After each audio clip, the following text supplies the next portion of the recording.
Welcome to Manga Machinations! This is episode number 465, and this week we're doing a one-shot on Tatsuki Fujimoto before Chainsaw Man.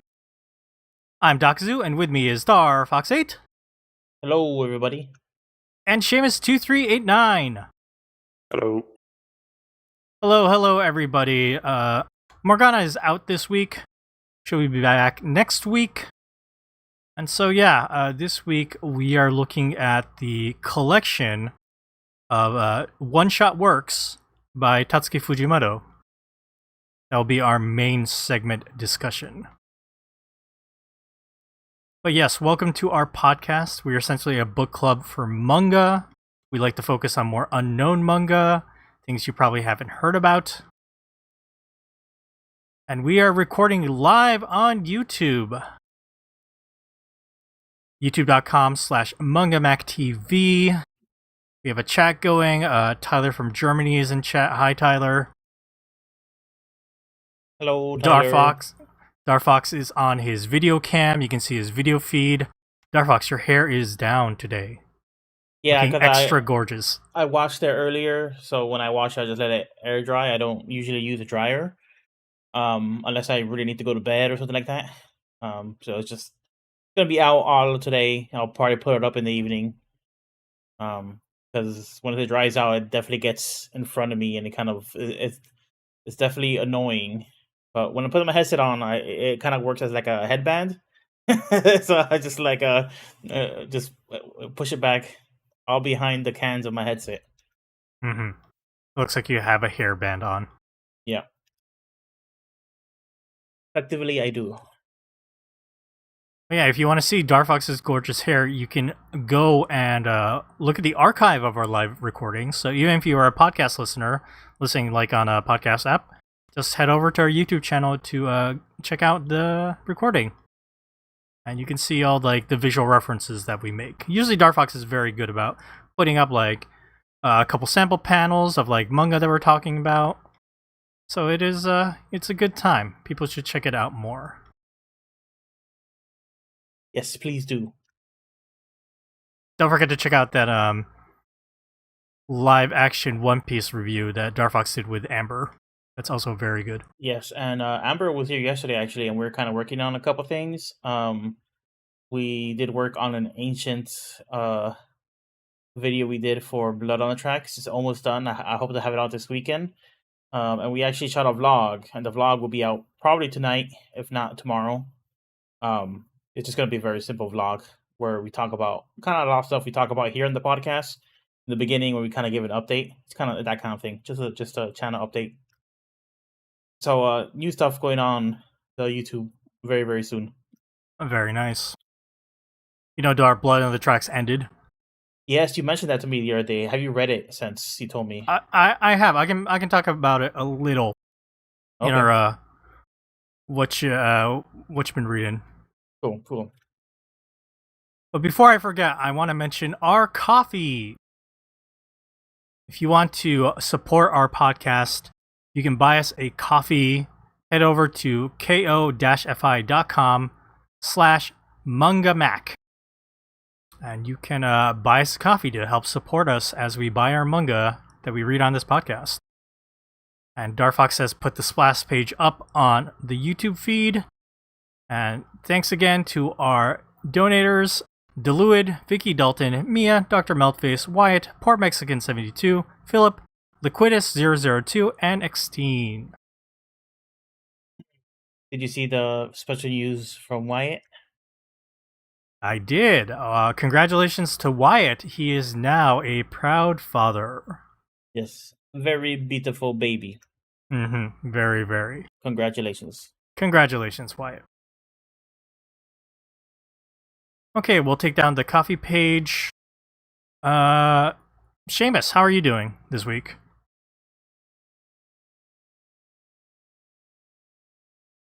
How am I doing this week? Well, Yes. Collision is dead. Yep, I mean, I was going to talk about the eulogy you wrote today for CM Punk. It's It's really good. I know you told me that you took it from a book and then you kind of like reworked it. I'll say, well, it's all taken from other stuff. Okay. I think it was just a combination of, I finished reading a book called The Damn United about a guy called playing Clough or Clock, I don't know how to pronounce it. He was like a manager for Leeds United for 44 days, a soccer team in the 70s. But he'd basically spent the previous year saying that like they didn't deserve to be in Division 1, they were a bunch of dirty cheaters, and fucked them all. And then he was offered a job and he took it. So the whole thing ended very badly. For the team or for him? Well, he was basically fucked out of the job after 44 days. But then Damn. he ended up going on to like take over Nottingham Forest and win the European Cup and like go on an all-time great run. So so future's bright for CM Punk then.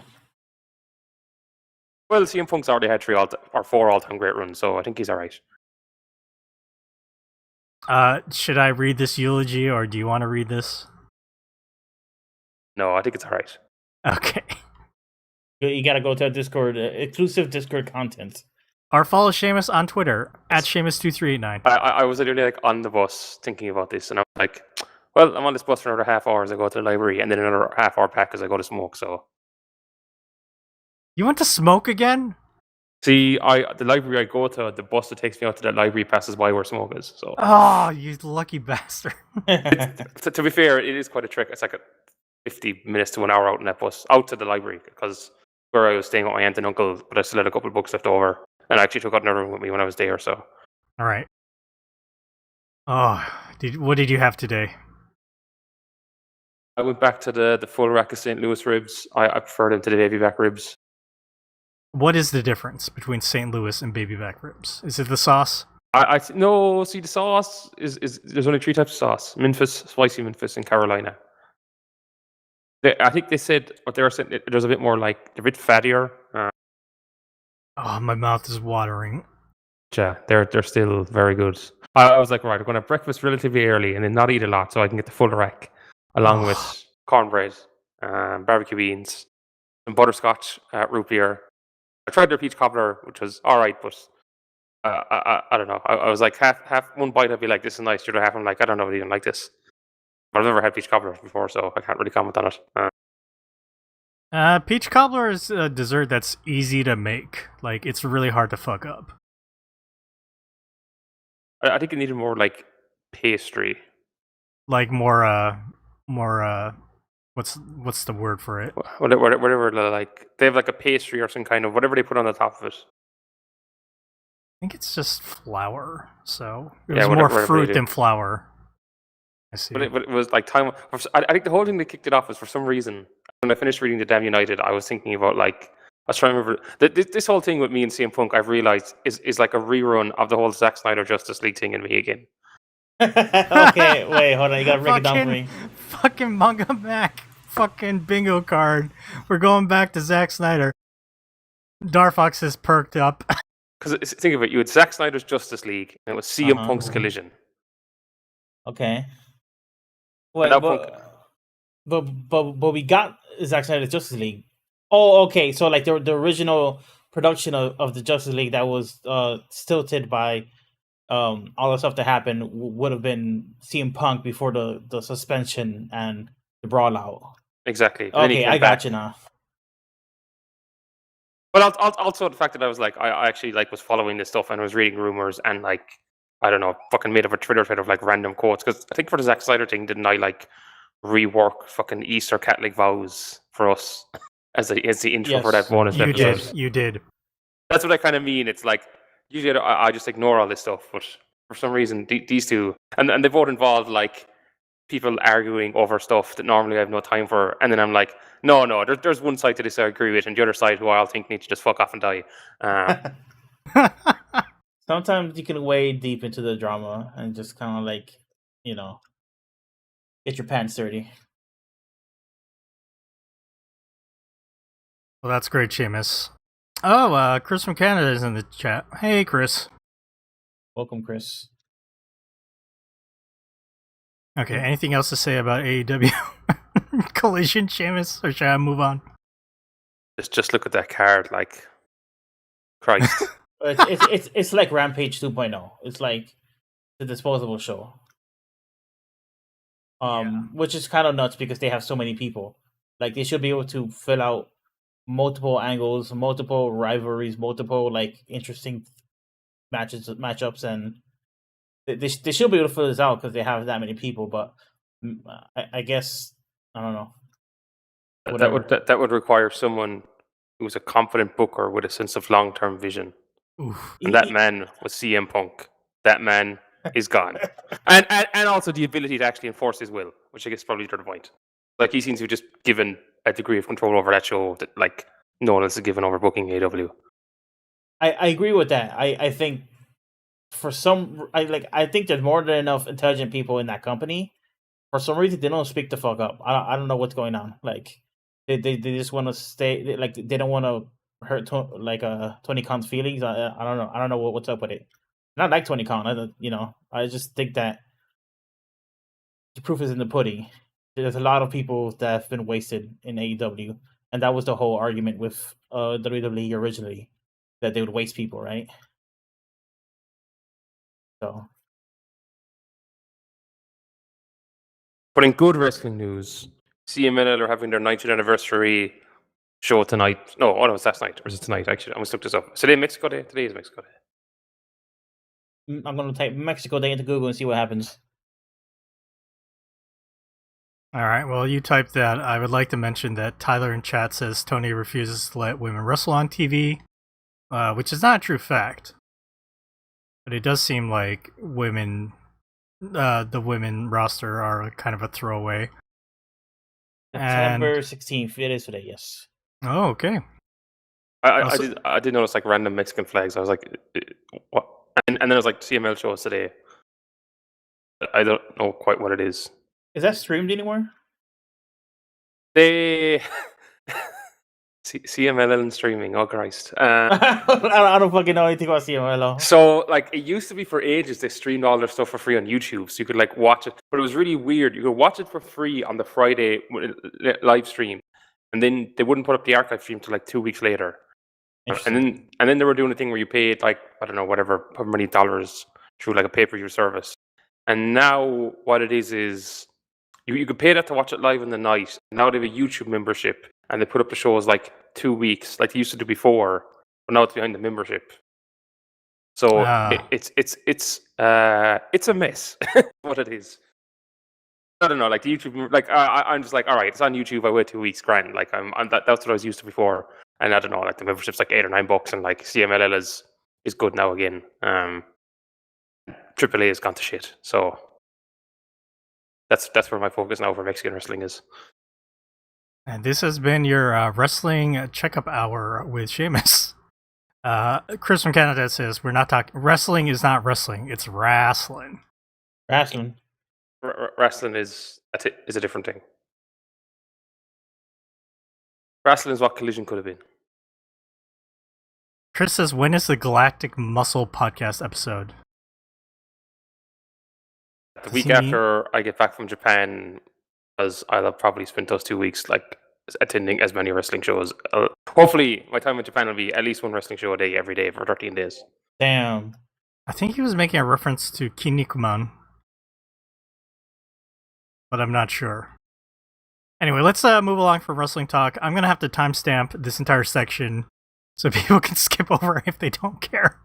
Wait, can I have a brief button? Okay. Sheamus was talking about smoked. He talked about how he had a light early breakfast, and it reminded me what I did yesterday. Which I had a light lunch because I knew after work I was going to go to the store and get a bunch of Latin food. I'm going to put it up on stream right now. I'll probably make people hungry.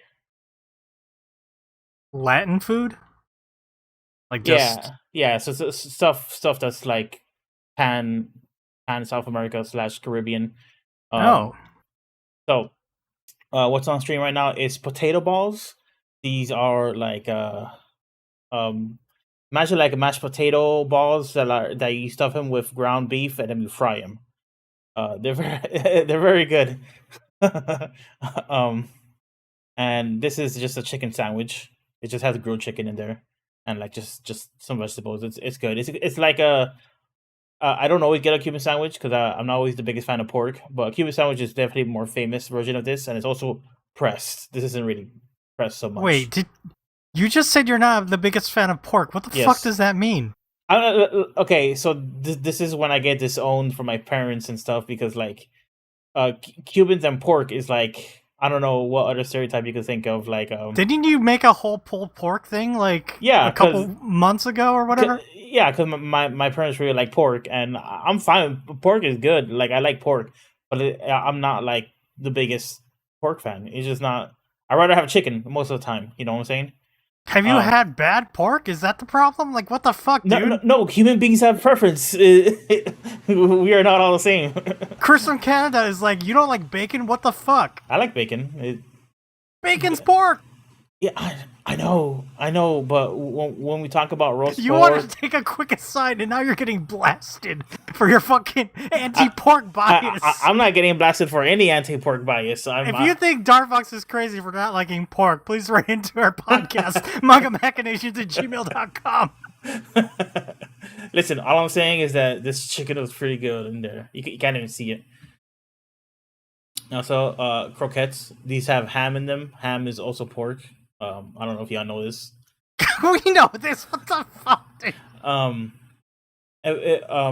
Croquettes are very good. There's also chicken croquettes, but in an interesting paradox, I'd rather have the ham croquettes than chicken croquettes.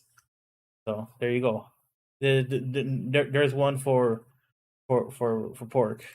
Very interesting that your Latin version of the croquettes are like the thin tubes, because they're like, have you seen the Japanese? Yeah, have you seen the Japanese ones? Because they're more like a flat kind of disc, like hamburger shaped, sort of. Yeah. But you don't eat them in buns. You eat them like by hand, right? It's just like. I mean, you can either eat them as ham or you put sauce on them and then you eat them like with rice. Oh, okay. So you could eat it on a side as a main meal. Yeah. Yeah. Mm-hmm. Yeah, these are like if you go to like a Cuban shop and stuff, this is what croquettes look like. They're like little mozzarella stick looking things, except they don't have mozzarella in them. They have ham. And beef empanadas. These empanadas were like really, really good because actually the beef was a little under seasoned inside, but the dough was very well fried. It wasn't like super dry and crackly. It was just kind of like the right amount of like. It was just very well fried. You don't always get that. Sometimes they get over fried. Not too oily, not too dry. Yeah, it's very good. Very good. And finally, tostones. These are big ass tostones. Tostones. I don't like the sweet plantains too much, but I like tostones. What is tostones? I don't know. It's plantains. Kind of like, imagine cutting a puck of plantain and you squish it and then you fry it. Okay. Yeah. That sounds good. I always wondered because if you go to the store, they have frozen plantains and then they have Hawaiian style plantains, and they're usually bigger. They kind of look like this. What? And Hawaiian style plantains? What the fuck does that mean? Yeah. So I was always wondering, like, I just assumed the Hawaii was. My wife is giving like the dirtiest look right now. Like, what she's like, what the fuck? Yeah, I just assumed that. I guess I assumed that they also ate plantains in Hawaii, and they also like did tostones, like or a different version of tostones. I don't know why. You don't eat plantains in Hawaii. Okay. There are not plantains in Hawaii. Hawaiian plantains. So why is there a plant? Hawaiian? Let me see. Hold on, I'm gonna try and find a picture. What does that mean? There's pineapple in them. Is that what it is? Is it like pineapple pizza? No. It's just bigger. It's just a bigger. Okay, I have a picture here. So there is such a thing as an Hawaiian plantain. Is there such a thing as a Hawaiian plantain? No, it's a rare flowering plant in the plantain family, known commonly as the Hawaiian plantain. Why is it the Hawaiian plantain?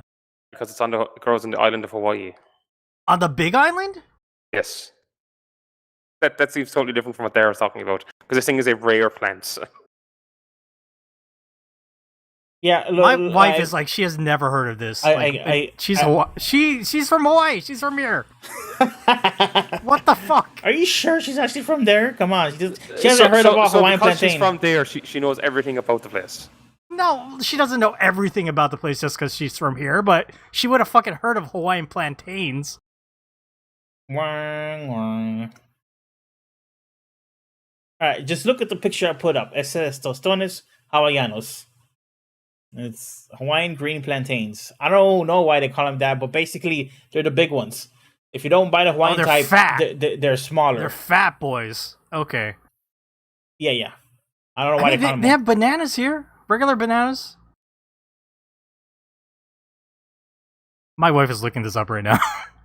If listeners out there know the whole story behind why La Chiquita brand Chris, I saw what you wrote in chat. Don't you fucking dare.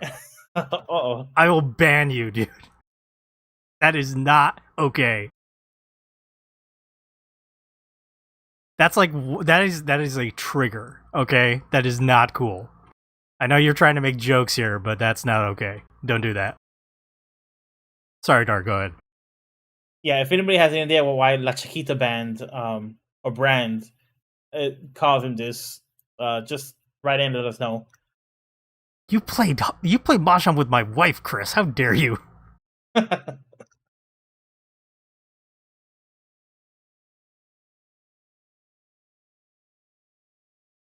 All right, my wife confirms she has not heard of this.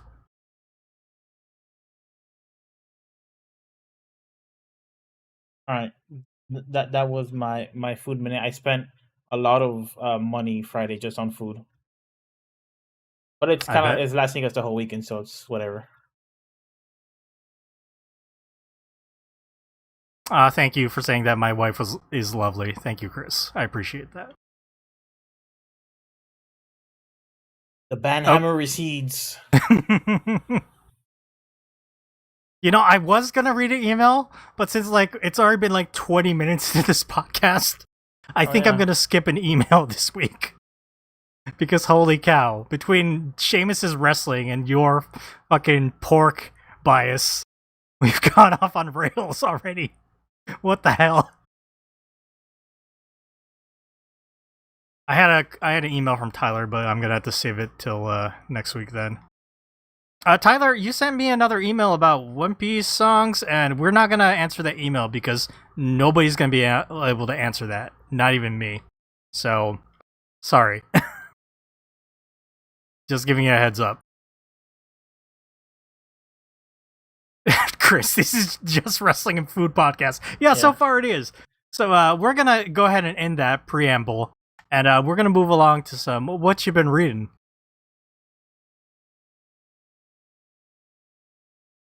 All right, this time we're gonna start out with Darfox. Besides this Latin food that you got yesterday that you spent way too much money on, what have you been reading and or watching? The only thing I watched was, this is kind of random, but I watched the Cowboy Bebop movie, Knocking on Heaven's Door. Amber was visiting yesterday and she's never seen it, so we watched it. And yeah, that's a good movie. We're also sort of watching it in preparation for the live music we're going to go see this Sunday, because there's a Cowboy Bebop. Oh, that's tomorrow. Yes, tomorrow. Okay. There's this live band that plays music, and I think they've been around for a little bit, but they actually came around local to me, and we don't get a lot of the hip trendy stuff, so it's kind of surprising to hear and kind of exciting. So might as well support it and go see it.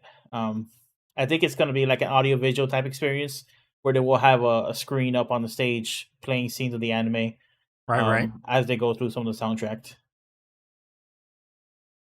Well, I hope you have a good time.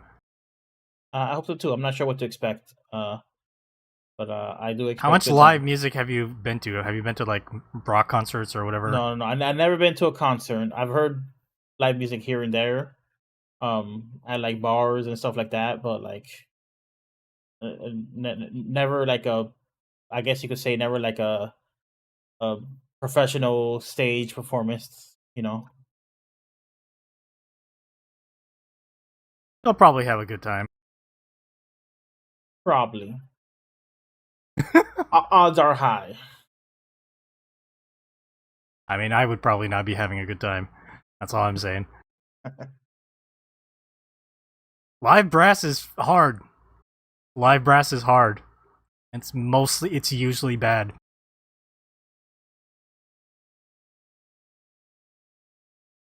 So that's it. Amber had anything to say about the Cowboy Bebop movie?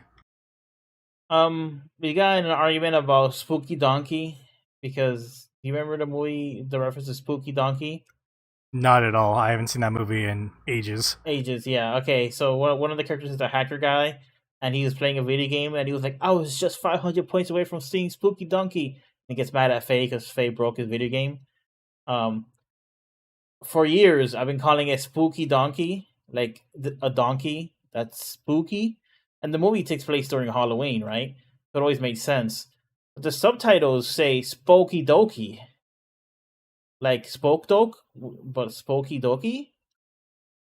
And I was like, is that what it said? And she, yeah. He never said donkey, he said Doki. And I'm still not sure if that's true or not, so I won't let this go. It's always been Spooky Donkey to me, and it's always made sense for it to be Spooky Donkey because it takes place in spooky season. But yeah, Amber was adamant that he said Spooky Doki. That's what the subtitles said. To be fair, but it doesn't make any sense in my opinion. That's all I thought she had about the movie. You know, there's a Cowboy Bebop track, like a song track called Spooky Doki. Is it from the movie? It says it's from the first OST, so I think it's from the TV show. Oh. Well, that led some credence, but not that much. What? What do you mean? I think you're wrong here, Dar. No, you're just telling our listeners that you're wrong. No, I think it's Spooky Donkey.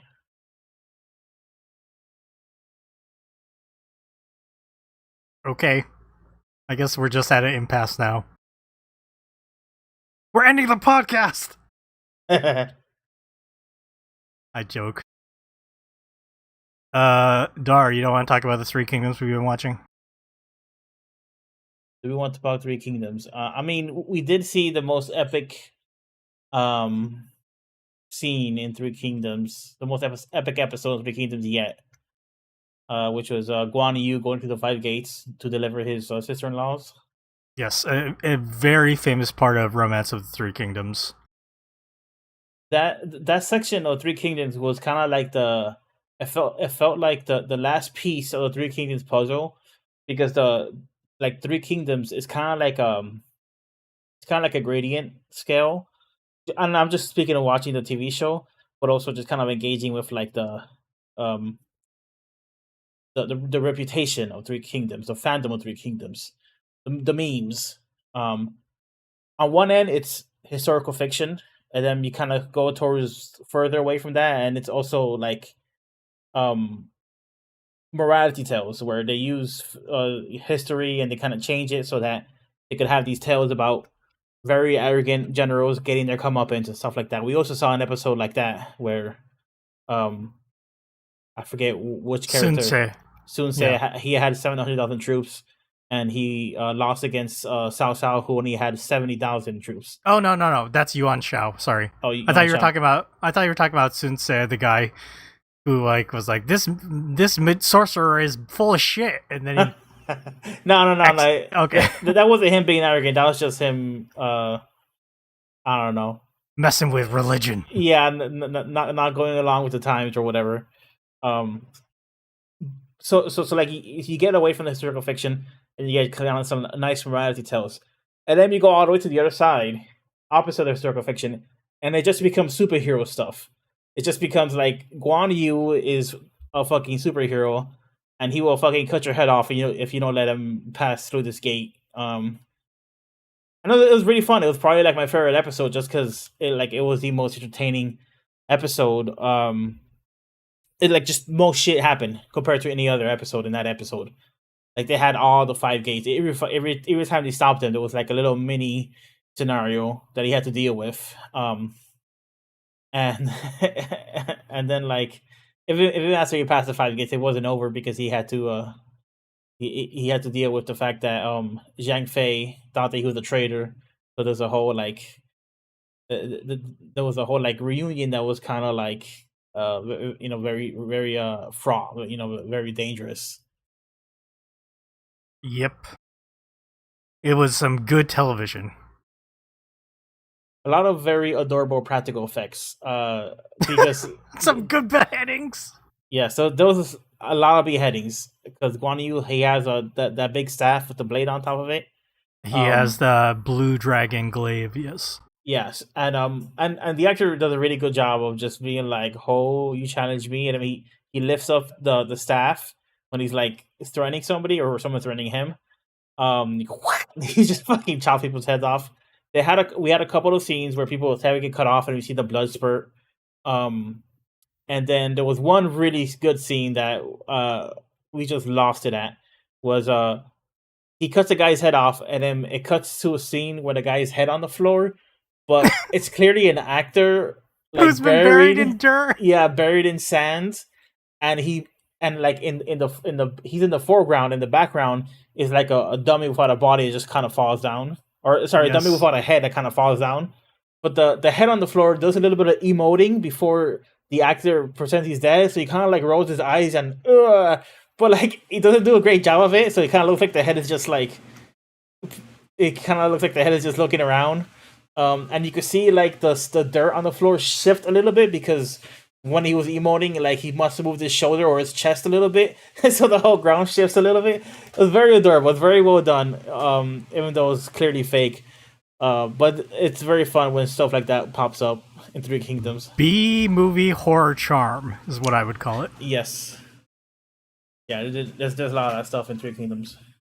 Yeah, we've been going through those for almost like 20 some episodes in now. I'm excited for Dark Ox. I think. Yeah. Still no Kong Ming. Yeah, no, I've been waiting for Kong Ming, but I guess there's still a ways away for him to show up. I told him it's not going to happen for a while. But yeah. All right, Dar. Is that it? Yeah, I think so. Very nice. Seamus, did you read anything this week? Only what we're going to be reading for next week. Oh, yes. And yeah, I would like you to save your thoughts on that until next week. So we'll cover that in a little bit for our next week's. Oh, there is one thing. This is on my mind this morning. All right. For some reason, I saw like the podcast in my podcast feed, and I got thinking about Pluto. If Mount Blanc really felt guilty, why the fuck wasn't he planting trees in the Central Republic? Answer me that. Oh my god. He cares more about the people in his own country. Because he didn't give a fuck about the people of the Central Asian Republic. He just cared about his guilt. And that's why Pluto is a people who go to invade other countries feel bad about invading other countries series. I mean, you're not wrong. So, people didn't listen to last week's episode. It was our 9-year anniversary. We talked about Naoki Urasawa's Pluto with manga letter Aiden Clark. It was a very fun conversation. Seamus really got into it. It was great. Epic critiques. Yes, very, very good. I think our guest Aiden also really enjoyed that. But a little bit of news that we can interject right here because Seamus brought it up. Pluto is now going to be digitally available very soon. I think on later this month, at the end of this month, 26th of September, it says here right here. So, Manga Mac bump. As soon as we do a podcast about it, they announce a digital release. I'm telling you, we got that's that always magic. how it is. Always how it is.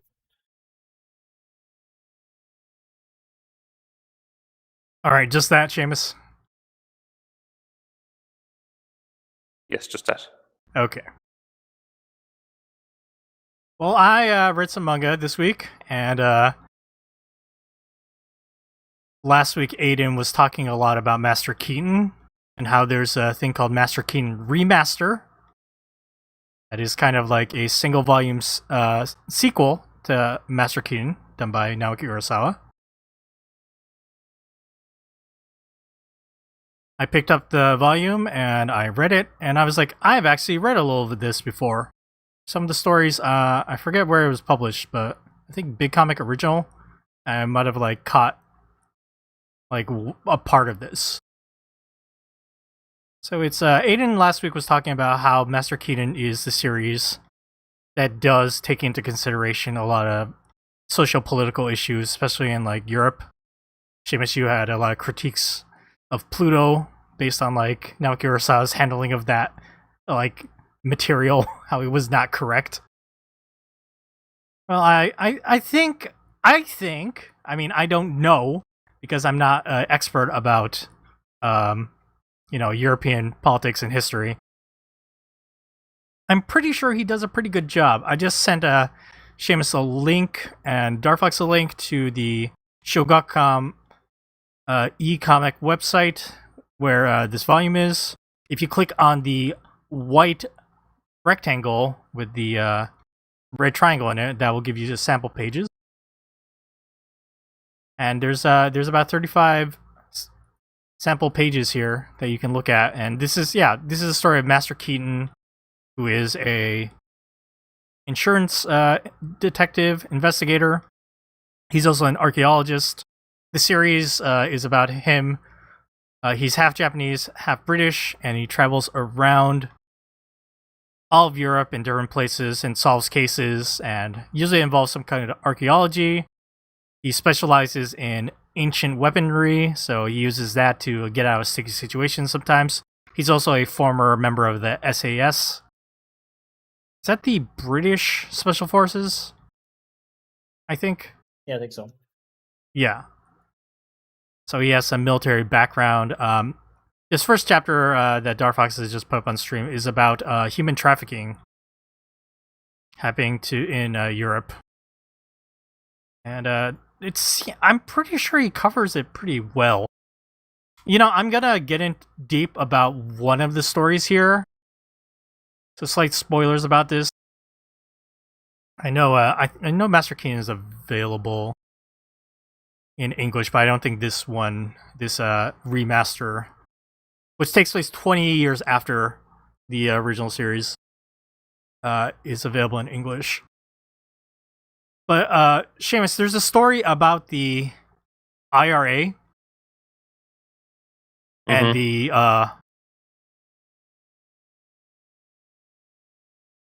wait, what are they?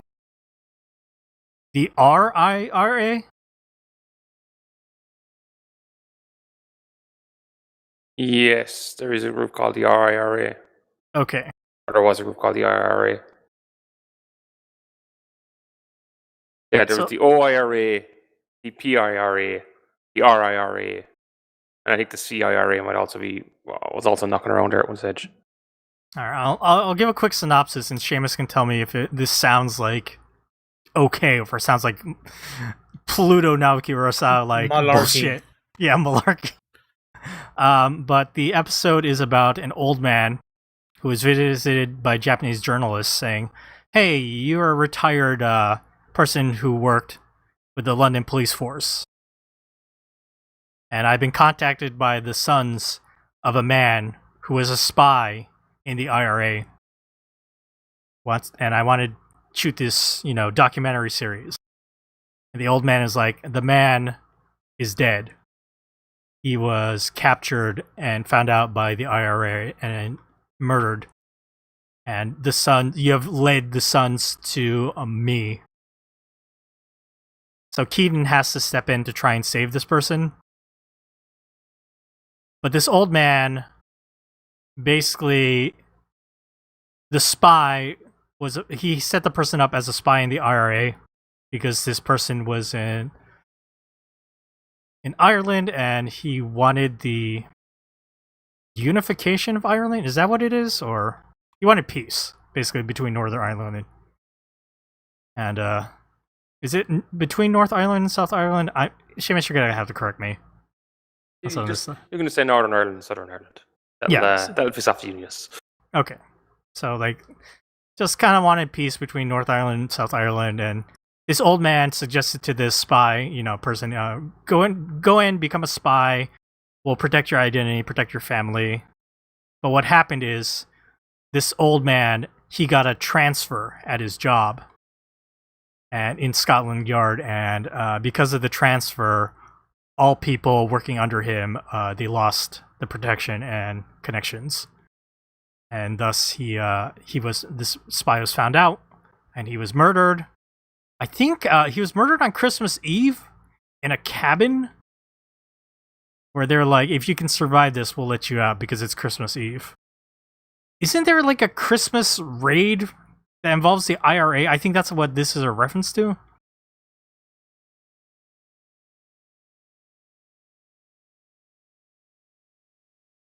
I don't know if Seamus knows about this. Christmas raid attack, December 1939, Irish Republic Army against the Irish Army. It's a long time ago, so I don't know if this is what the reference is to. I think the only thing there is that was in like the south of Ireland.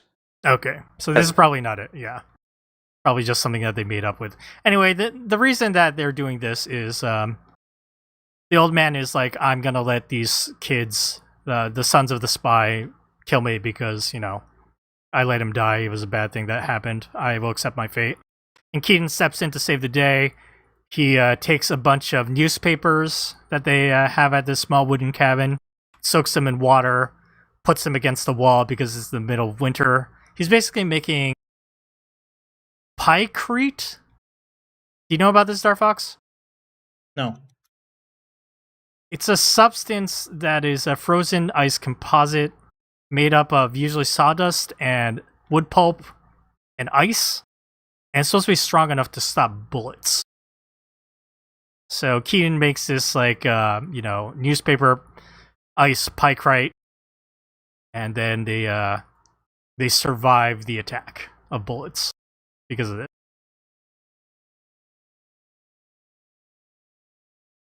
There's also a reference to something called the Book of Habakkuk.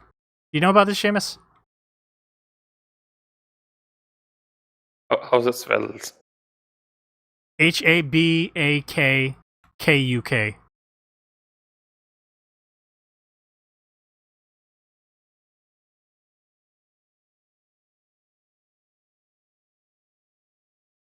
Apparently the spy was like really reading the book and really into it, and kind of like ties into the theme of like this story and like why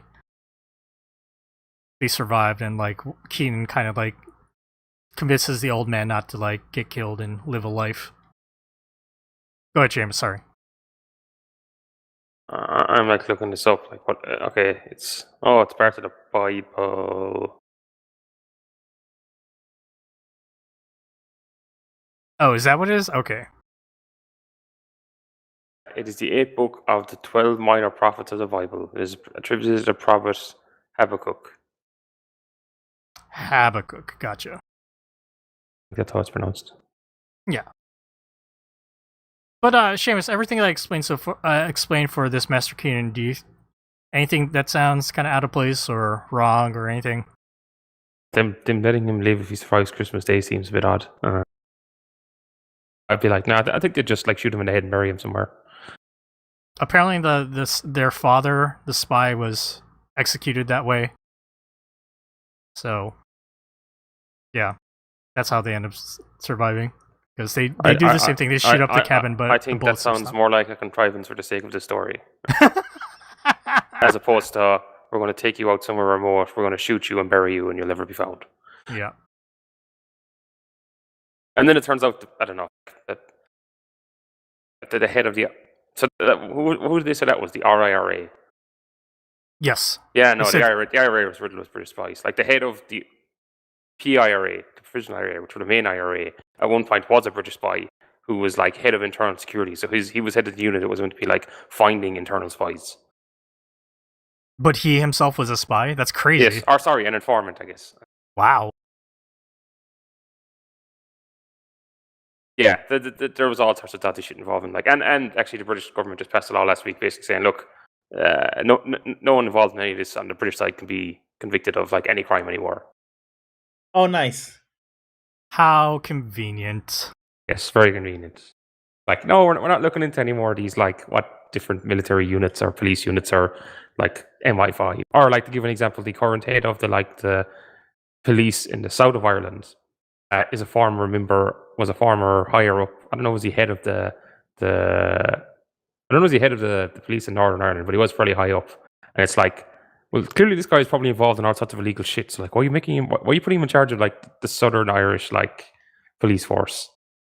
Given like you can't really trust the man. He probably was, God knows what he was involved with back in the day. And also, there's still stuff for like the British government are still probably running spies in the south of in like the Republic as well, because like legally, like they can have informants. It's like if you are say an agent in the British military or spy or MI5, MI6, and you know your informant is up to illegal shit. Well, you don't have to report that to the government where they're doing that illegal shit anymore. There's no crime. It was a relatively recent law. Maybe it was for MI5. It's like MI5 is like internal, MI6 is external. Didn't we read Master King for the podcast a long time ago? Yes. I think we did, yes. Maybe I can go through the Master King series and find something that's very specific to Ireland, because I remember there are other episodes that were about Ireland.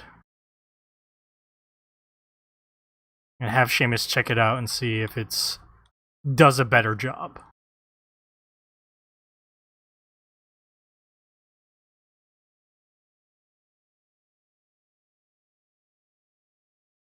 But I enjoy this. I like Master King, so reading this, I was like, this seems like way more researched than this political stuff that was put into Pluto. So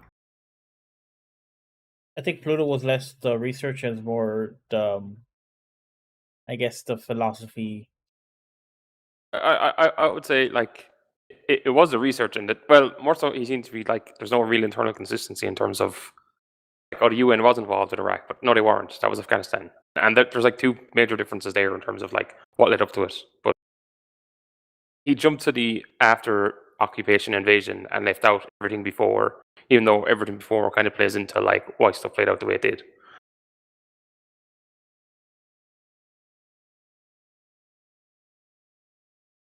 I don't know. Like, I think we have to do more of a look into it to see if he's actually like kind of picking and choosing parts so he can mold it into like a story that he's telling, which just might be the case. I think he definitely is. Yeah. Because ultimately, he's making manga, which is like a form of entertainment.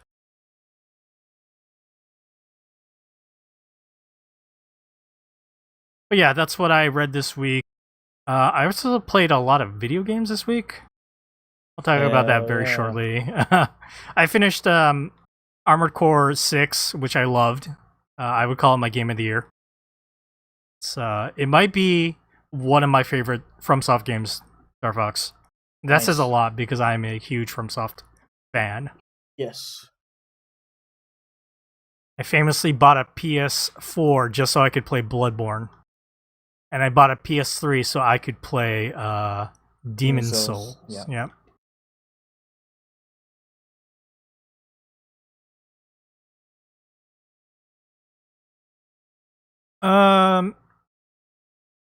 I also played Quantum Break.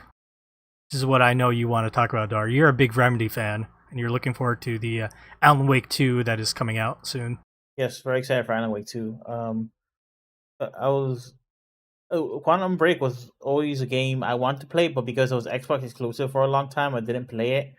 But it did come to PC eventually, and I think Totoro, our friend Totoro, bought me a PC copy ages ago, and that's when I played it, and I ended up really enjoying it. I definitely feel like it's a lesser of the Remedy games, but it also has a lot of stuff that eventually Control kind of took and did better or did in a more cohesive way. And Control, I think, is one of their best games. I think it's one of the most Remedy games they've ever made. So it's interesting. Quantum Break kind of feels like prelude to prototype. Control. Yeah, prototype Control. I totally agree with everything you said. Like, that was my take on Quantum Break as well. Is like, I enjoyed it. I think Control is way better, but I can see like the little ideas that they had that they wanted to put into that they eventually put into Control. And I thought the TV show was fine. It was like if you're used to CW quality television, like Arrow or The Flash or whatever, like it's about that level, and it was it's short. It's not that bad. The only bad thing is I played on the Game Pass version, and it has a very awful light bug or lighting bug, where the lights stop working, and like you can't see through like the glass. It all turns to black, and the lights turn into these bright ass like purple and green lights that don't make any sense. I don't know if you've ever gotten that kind of lighting bug, Dark Fox, if you played like any kind of shooter or video game. I don't think so, but I just see pictures of it, and yeah, it looks kind of almost unplayable. I'm surprised you got through the game. At certain points in the game, I basically had to look at the ground, because if I looked up at the lighting, I could not do it. And yeah, that sucks. Well, I just want to play through it, so I wasn't playing on normal difficulty. I just played on easy. I was like, I just want to get through the story. I want to see what this is. So that helped too. I didn't have any challenge when I was having to do any fights, so that helped. Curious. You played on easy. How difficult was the last boss fight? Was it just a cakewalk? You asked me that in our Discord, and so I didn't get a chance to respond yet. But the first time I did the boss, it fucking crashed my game. Okay, hard in a different way, maybe. I had to turn down all lighting settings.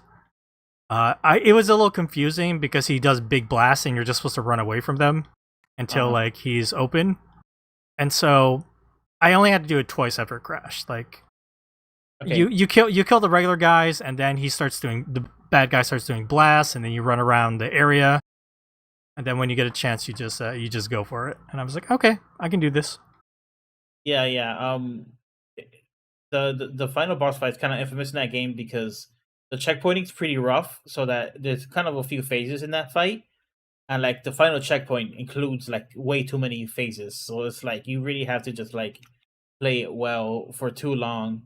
And I definitely died a lot in that final boss fight. The game isn't that hard in general, even when you're playing like regular difficulties. But that boss fight was a spike. I mean, in general, the gameplay and the fights in that game seem kind of almost half-baked, especially since I played Control before I played this. Yeah. So, but I like the story a lot. Like, that's the part that maybe I enjoyed the most. They did a really good take on time travel and stuff like that.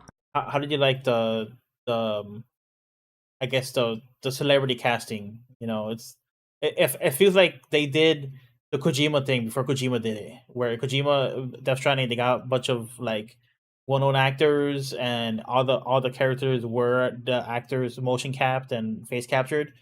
But like Quantum Break did that like way before, and they have like a lot of really well-known actors. I think back in the day that they're actually more popular now. Like Littlefinger or Kirkcaldy from The Wire. He's like the main villain of the game. Oh, he was great. He's a good actor. Same thing with Lance Hendrickson. Yes. Or is it just Lance Hendrick? Wait, fuck. The late Lance Hendrick. Yeah, he just passed away. Lance Reddick. Thank you. Okay, sorry. I think we're taking. Are you just saying they cast people from The Wire in this? Yeah, kind of. Yeah, I didn't think about that. They got Sean Ashton, who plays Iceman in the X-Men movies, and he was good too. And of course, the person who played Beth Wilder is also the main person from Control. She was great. Yeah, she's like everybody's favorite character from that game because she has a really interesting, tragic backstory. Specifically dealing with time travel. It's just like a very kind of fraught time travel story. But yeah, Sean Astin does a good job. He's kind of just like, I'm a character guy. I'm kind of, what's going on? But he does that pretty well. And his brother is like the actor people like from Lost, and he's one of the. Oh, Dominic Monaghan. Yeah, from he's one of the Hobbits. Yeah. Yes, his like my wife was walking by as I was playing, and she was like, "This looks pretty good." Like these, the digital scans in the game, pretty good for a game from 2000 what 15, 16 around that time. Yeah, it's a while ago. Yeah, so his American accent always like is funny to me. Yeah. How did you feel about the twist with Lance Reddick's character? It's half baked because they don't do anything with it because clearly they wanted to make another Quantum Break, and that's now a Microsoft IP. So who knows if that will ever happen? Who knows if that will ever happen? However, Microsoft was very good by giving them back Alan Wake, because I was seeing deal with Alan Wake, but they gave Alan Wake back. So I talk shit about Microsoft all the time. I'm a big like Microsoft hater for partly meme reasons, but partly real reasons. But they've been very, very good about like not having a stranglehold on some of these IPs that they made deals with in the past. And also, I believe I'm not 100% sure, but I believe Control has a reference to like Mr. Door or something like that, and that's supposed to be Hatch. Oh, Yeah, interesting. yeah, Okay. yeah. So that they can still kind of make a sequel to it by kind of like changing the names.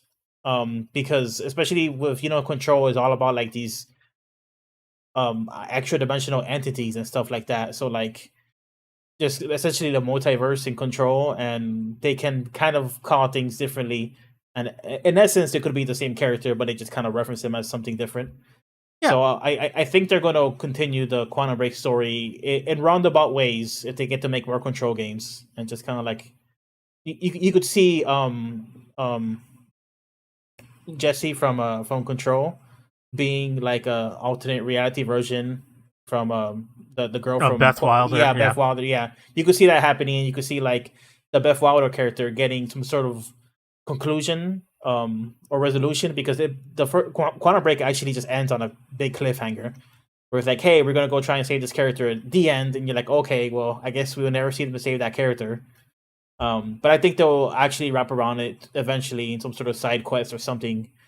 And they've done that before. Remedy in the first Alan Wake game, there's you know how Alan Wake is a novel writer. One of the characters he writes is basically Max Payne, and you can find like the last page of the last Max Payne novel essentially, and you kind of see like the real end of the Max Payne story, and it's kind of like this kind of weird, somber, like sad story.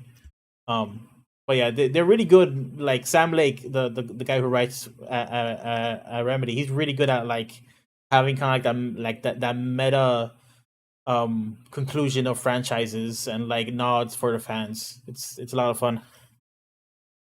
Yeah, if there was a new Quantum Break announced like in the future, I would be excited for it after playing through this. Yeah, and apparently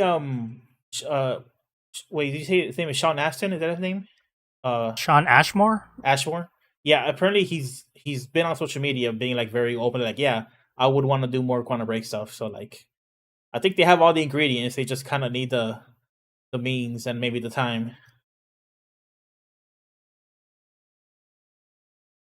But there you go. That's our video game minute here. Oh, Lots of tangents on this. wait. What? One more question about Quantum Break, because okay. I'm thinking of Quantum Break and the memorable stuff. Did you read the scripts written by that guy about like the time knife? Did you find the those? TV show that he was trying to do? Yeah, well, was it a TV show or a movie or whatever? Yeah, it was like a movie script or something. A little bit. Those I think are the funniest like I don't know what, like text pickups in video games I've ever read, because it's just like some guy who's like, I got the perfect story. Like, you need to read this script. This is the best fucking movie ever, and it's just like the stupidest shit. It's really funny. Like, it's just like and it really kind of like it kind of poking fun a little bit at like because like Remedy does a lot of like genre style storytelling. New York cop noir, and then like time travel and Control without supernatural stuff. They're very kind of like I guess you could say it's cheap storytelling. It's very simple subject matter. And they're very kind of poking fun at themselves, I think, with that kind of like joke. Pretty good. All right, let's move along from video games. I almost forgot to talk about Blood on the Tracks, which I Yes. mentioned at the top of the show that I finished because it ended. I'm not gonna get into any plot stuff, Darfox, but I will say that my general thoughts about Blood on the Tracks is I thought the end was good. It was a good series. Okay. Would you say it's kind of what you might expect if you read his other series? It's kind of like in line with like Flowers of Evil and stuff like that, or does this stand apart in any way? Yeah, I think it's kind of like the same as Flowers of Evil and some of his other works. I need to kind of reread the ending a little bit because like the final chapters leading up to the end. I don't want to say any plot stuff, but I'll just say it was a little confusing at times, so I think I need to go back and kind of reread. But I basically, I got the gist of what he was going for, and I think it's good. It's good. It's with Blood on the Tracks. I feel like Shuzo Oshimi really likes to do. There's some fucked up shit that's happening. There's a big breaking point. And then he really likes to jump forward into the future and then tell like a kind of an extended aftermath of those events. Because you know how Flowers of Evil does that? Yep. And that happens a little bit in Happiness as well. Yeah. The only place where it didn't really happen was Welcome Back Alice, which also ended. Thank God, maybe. Yeah, that series I would say maybe a little better that is gone and we are done with. Like I can see his intent of what he was trying to do with Welcome Back Alice, but I'm willing to revisit it and read it someday in the future. Probably not for the podcast because we will never get Morgana to read that shit. But maybe when Morgana is out. I'm willing to revisit it, but it seemed maybe when Seamus is also out. Maybe when it's just you and me. We will talk about that whole series. Very. He was also the Inside Mary guy, wasn't he? Yes. Yeah, Inside Mary. Yeah. No, just someone I follow on YouTube put up like a video about Inside Mary, but I've yet to watch it. Which people liked Inside Mari. People thought it was complicated, but people liked it. At least that's my impression from the whole manga head community. Have you read it, Dar? No, I never read Inside Mari. Oh, am I the only one? Okay. I know the gist of it. I know it gets fucking weird and out there, but I don't like it. well, I think that's fucking the Succubus manga is better. fair. That's saying a lot. I'm a defender of that manga.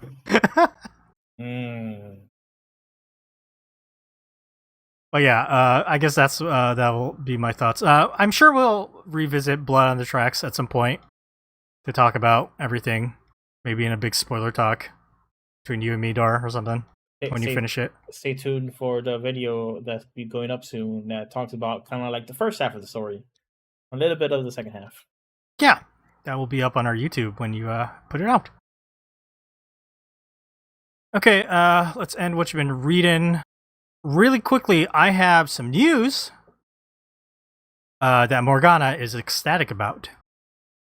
Yu Yu Hakusho has been unlocked in the Shonen Jump app. So now, before you had to buy the volumes on Viz and then you could read it on your app. Now, if you have the subscription, you can read all the chapters. And I'm not sure why this happened, but it just happened. And, Morgana's favorite manga, one of her favorite mangas ever, you can read all 170 some chapters. It's not that long of a read. It's only 19 volumes. Only. But it's good. It's good. Read it. Listen along with our retrospective episodes. You can hear me complain about like the English translation and the lettering. Yeah, that's exciting stuff, Dar. Big whoop. Remember I that? thought, yeah, I do remember that. You I thought remember I had to think for a second. There's a pause there that? because, like, huh? It's like, oh yeah, the preview thing you made me record for the next time on our retrospective. The sassy preview. Some good stuff. That's a good retrospective we did. People should go listen to that and do it while they read Yu Yu Hakusho, one of the most beloved manga series by Oh no, can't speak. Not Yasuhiro Naito. Togashi. Sorry. Yeah, I might have gotten that name wrong.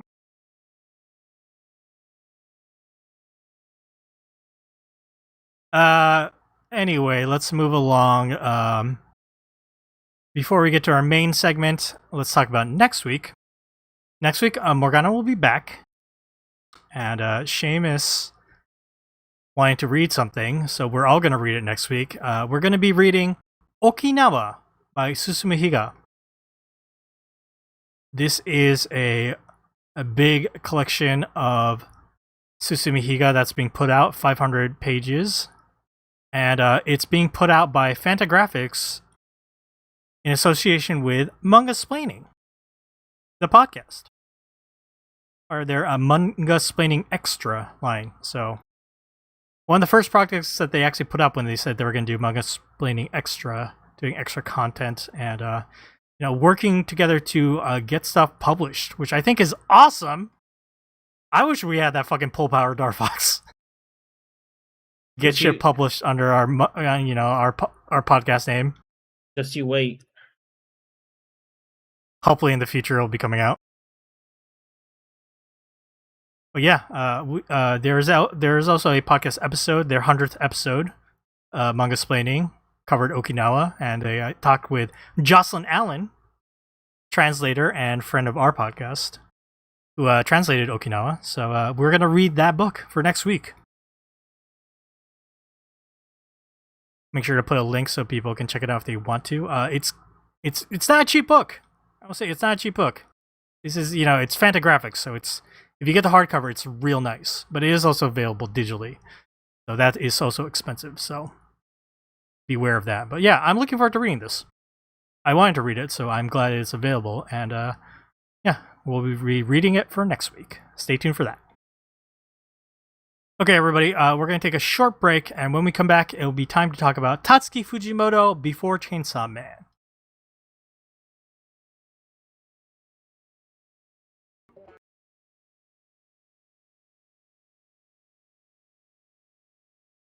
Welcome back, everybody. It's time for our main segment, a one-shot on the collection of Tatsuki Fujimoto one-shots. So we have Tatsuki Fujimoto Before Chainsaw Man. There's 2 volumes of this. The volumes are labeled 17 through 21, and the other one is 22 through 26, kind of identifying the age of when he made these one-shots. Is this the first time we've actually read a collection of one-shots for the podcast? I was thinking about this. It is if you don't count. There's a couple of one shots that have been pretty short, and they include like extra stories towards the end.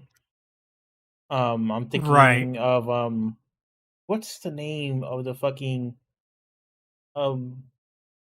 killer high school girl thing? Chris really likes the book. You remember who wants to kill his sister to become the Ibitsu. Yeah. Ibitsu. Yeah, Ibitsu had like 2 extra stories in it, and they weren't like all 3 of them were pretty short. It's just Ibitsu was the longest one. All right. But yeah, like we've had stuff close to this, but not exactly this. I guess technically, speaking of horror, we could count a Junji Ito collection as like kind of like a collection of one shots. Yeah. Yeah. In Japan, they're known as Yomikiri. They're not a serialized series that continues. It's just like here's a chapter that's set by itself of a manga. You read it. The chapter is the whole story. That's all there is. And usually, these collection of one shots are put out for manga artists who are very, successful. There's one by Eiichiro Oda, who does, One Piece. I know there was a collection of Gengoro Tagame. Wait,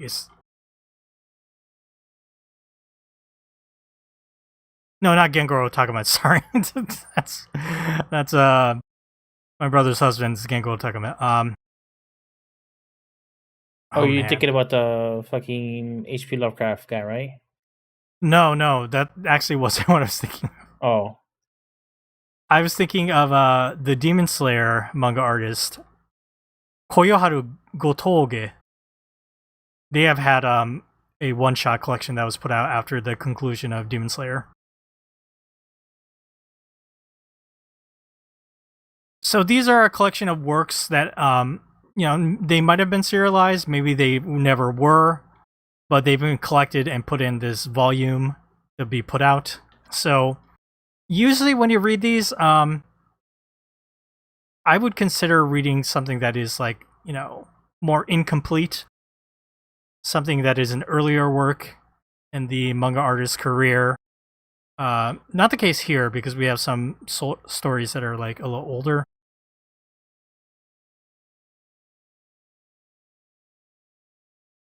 But yeah, how should we start with this?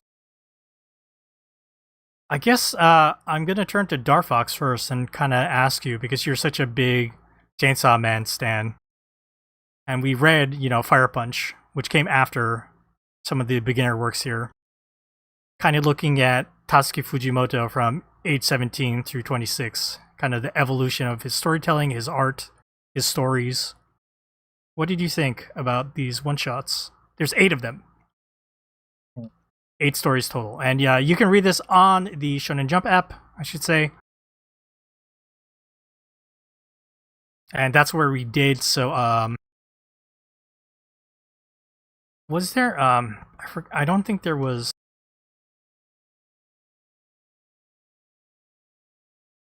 Yeah, on the app there wasn't a localization credit, so I'm not sure how it was.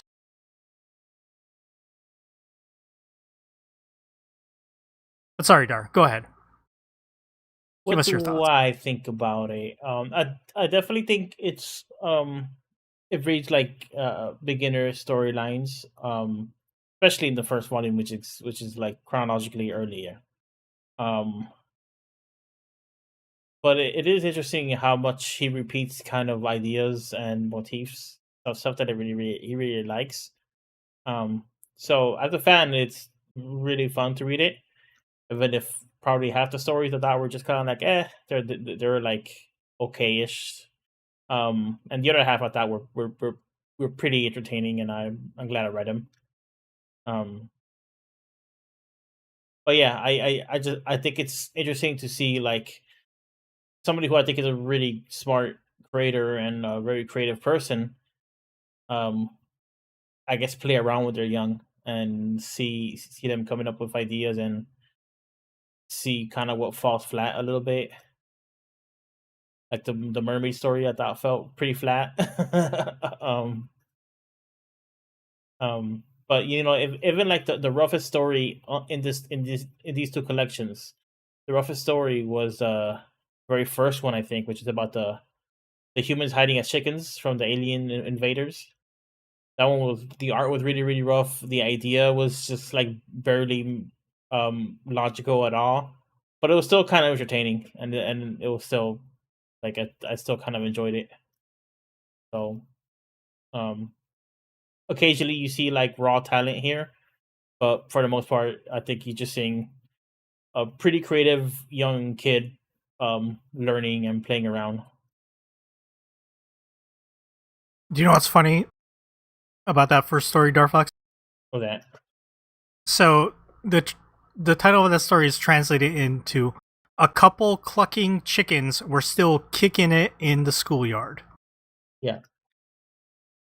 The Japanese title of the story is "Niwa ni niwatori ga ita."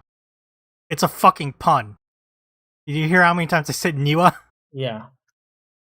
Niwa, which means in the garden or outside in the yard.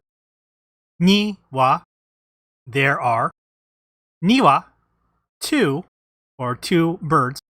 Niwatori, chickens. So it's just like fucking. I feel like he came up with the title of that story first before he even like wrote his story, because he was like, "This is funny." I say Niwa, Niwa, Niwa. It wouldn't surprise me, especially the way that story is like, the way that story goes.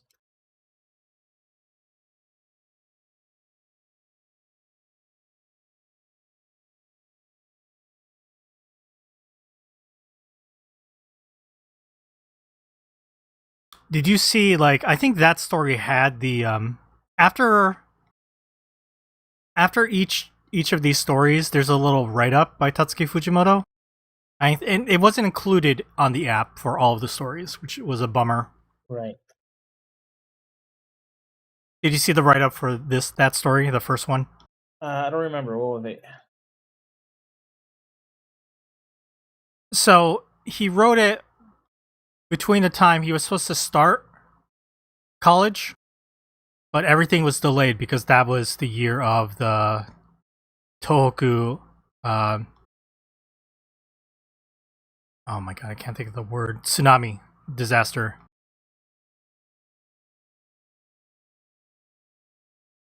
Okay.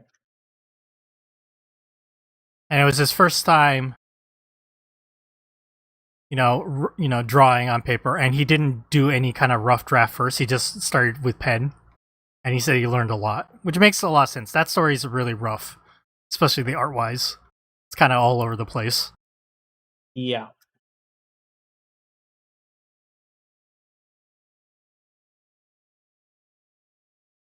Before we get some impressions of the other stuff, let's turn to Seamus and get his general impressions. Seamus, what did you think about these 8 one-shot works by Tatsuki Fujimoto?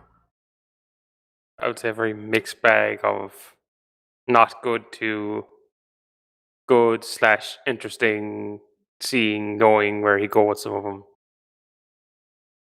All right. I think that's a fair assessment, like obviously some of them are kind of more plain stories. Others of them don't really, kind of stand out or don't go anywhere. But then he has a couple stories in here that are very good and interesting. Which were the stories that stood out to you, Seamus, that you liked? The last one about, what was the girl with the horns? Oh, Nayuta. Prophecy on a Utah or something like that. Yes, the one of the two sisters. That even he himself is like, yes, this is clearly inspiration for Look back. Yes, look back. Yeah. Yeah, Nayuta of Prophecy. I mean, Nayuta is now a character in Chainsaw Man Part 2. Yeah, just straight up, she's just in Chainsaw Man. I think in the afterword of that that one shot Tatsuki Fujimoto wrote, Nayuta is still, even today, is one of his favorite characters. So he's definitely doing an iteration of Nayuta from this one shot in Chainsaw Man. I feel like he took some of that Nayuta personality in this one shot and put it into Power. Don't you think, Darfox? Yeah, you can see that.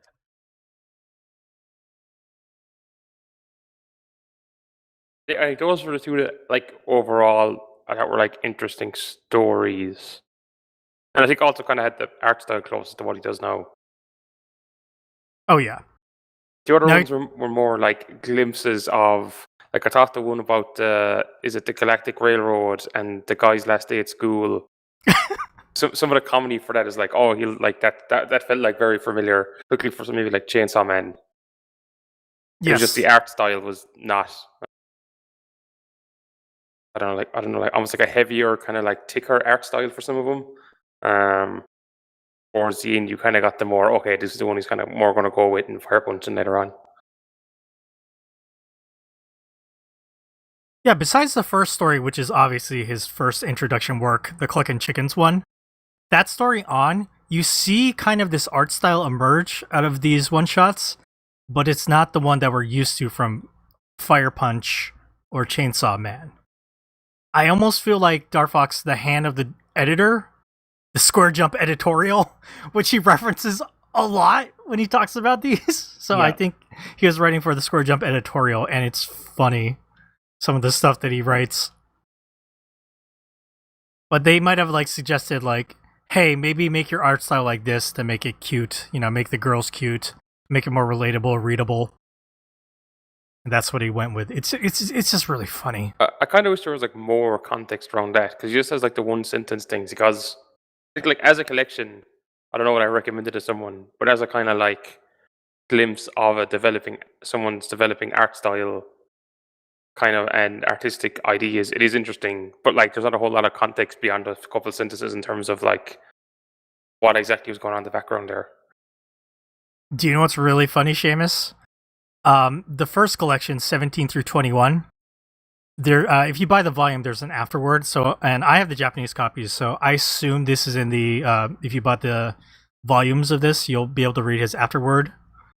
But in that first collection, he wrote an afterword about, he didn't get to enter college immediately because of the awful Tohoku disaster, and he writes about how he and a bunch of other college students volunteered to go help with the cleanup, and they worked all day, like clearing debris, and nothing changed, and everybody was really felt defeated, and like it was pointless what they did during that day.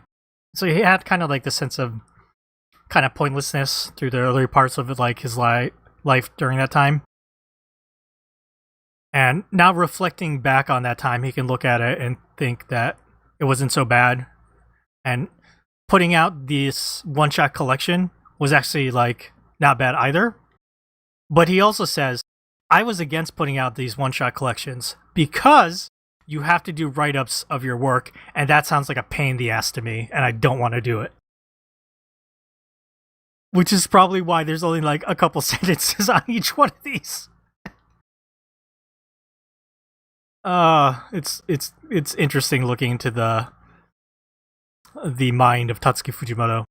To be fair, if his whole thing is like, look, just read my shit, then I can't fault him. But yeah, it needed to be someone else writing about it. Do you know what it needs? A good Ryan Holmberg essay. That's what this is missing. Yeah, yeah, we need Ryan Holmberg. Yeah, like he knows that like there's such thing as like dictation. He could just talk about it.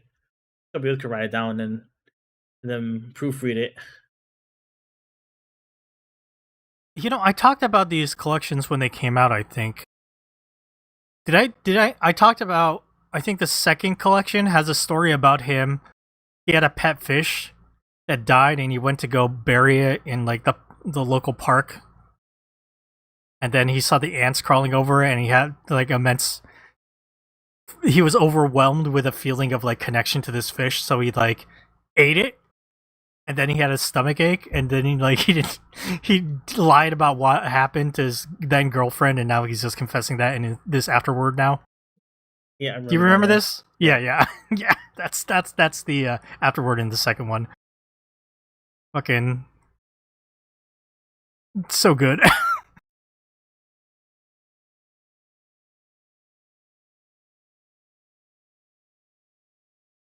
So yeah, Tatsuki Fujimoto has a bunch of write-ups for each of these stories. Do you guys want to guess what his favorite story is? I already mentioned that Nayuta is his favorite character, like almost even to this day, but which one of these 8 stories was his favorite story? What do you think? Could it be the guy trying to confess to the girl but not being able to? Okay, that's Star Fox's guess. What about you, Seamus? I don't know what the kid went up on the moon. Seamus is correct! That is Tatsuki Fujimoto's favorite story. Sasaki stopped a bullet. I guess Tatsuki Fujimoto wrote that there's a manga series called Suzuki Sensei, and there's a character named Takechi in it, which he loves, like both like the inner character, the outward appearance, and that's what the main character in that Suzuki stops a bullet is based on. He also said that he was wondering if the last scene should it be the Earth, or should it be the Earth in the background, or should it be a meteorite? He wasn't sure which one to go with. Being a meteorite would mean that the Earth was destroyed? What would that mean? Yeah, like a meteorite's coming for like the moon or something.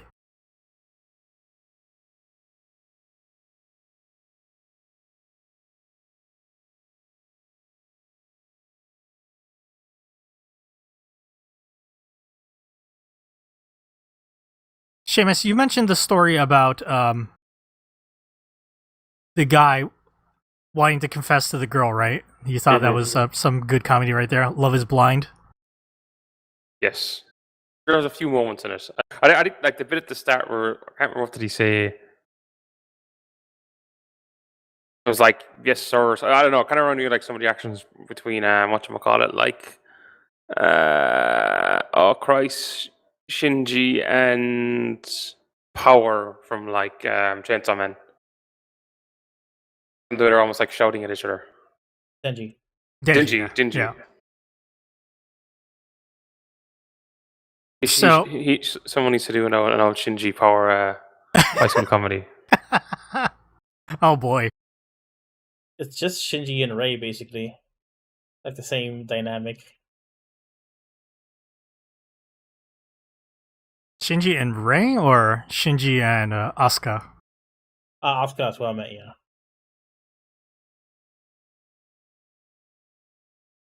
yeah. Yeah, Dar, this Love is Blind story about the high school student council president wanting to confess to the girl, and then like everything bad is happening. Like the weather is bad and he wants to walk home, and then he's interrupted by the teacher who wants him to stay, and he's all serious and he's like, no, I need to do this confession. And then they almost get robbed, and he's like, I don't care, take my uniform, sell it.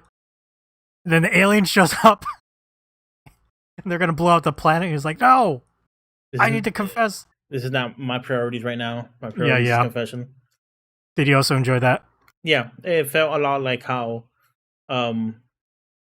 he does a lot of things in Chainsaw Man where he sets up a joke literally like right before he pays it off, and that's part of like the humor where he just like he says, "I will never do this. Never mind, I'll do it right now." And it kind of just felt like along those same lines, with almost irreverent humor. So we didn't. The afterword on this one shot is not included in the app. But what he wrote about this was, after reading this, the Square Jump editorial told me, you're doing something that you could do in 16 pages with 31 pages. You should cut them out in pages. And now that I think about it, I feel like everything I do is using 31 pages to tell something that I could probably tell in just 16 pages. What's it? Decompressed storytelling. I mean, a lot of the Chainsaw Man comedy is that, you know? The joke is there and it just keeps going.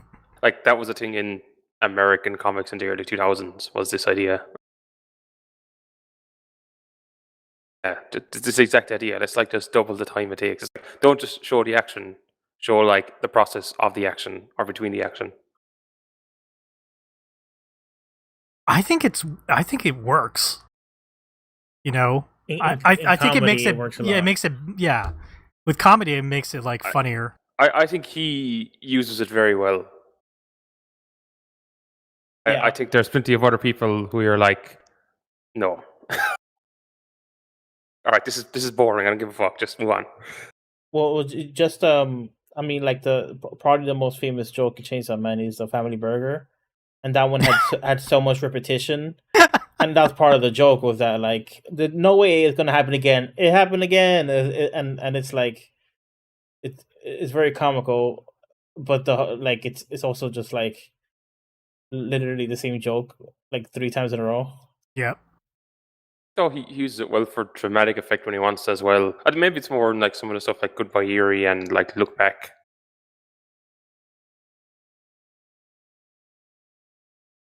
It's kind of drawing that stuff out. I'm thinking about that one scene in Goodbye Eri where it's at dinner with the main character and the girl and his dad, and then it plays out like the dad is really opposed to the son doing a movie or whatever, and then like it keeps going, and then it's like, was that good? And it shows that he was acting. Yeah. Like I'm thinking of stuff like that where like it extends that and it keeps going. I think the good thing about the Love is Blind is the escalation of the joke, where there's a fucking weirdo who tries to like rob them, and then there's a fucking alien. Yeah. I love how the alien beams back to his spaceship with his wife, and he's like, it was the middle of a confession. It was totally not a good time to destroy the planet. It's good. I think thinking about like these write ups that he's doing, maybe like what separates like, and this might just be just any creative endeavor, but like what separates a like a good artist, a good manga from a bad one, is knowing exactly how much to listen to like editorial. Because if you don't listen to an editorial at all, you're probably gonna fucking ruin yourself, right? You just all your bad ideas gonna come through, and like it's just not gonna work out, right? But if you listen to completely editorial, you have the risk of you know like stifling your own vision or missing out on ideas that you could have cultivated over the years. Um, in this case, it kind of felt like he said, "Fuck it, I'm gonna keep drawing shit out when I feel like I need to draw it out." But in other cases, he would kind of like follow their lead and you know like but through their advice, he eventually created Nayuta, or maybe it was out of spite because they were saying that he couldn't create like a good character, and he said, "Fine, I'll create Nayuta." Basically, an interesting character. But it's just like the struggle when you're like a very young creative and you have these people telling you what you need to do to be successful, or even what you need to do to get like published in this magazine that you're like submitting this to, and it's just like a tightrope act of how much you can listen to them, and how much you're just gonna like just listen to your own creative whims. I'm sure there's parts that he didn't write down that, you know, they did help him and he did take advice from them. But it's funny you say that, Dark Fox, because you know that that mermaid story that you were kind of like dissing on a little bit.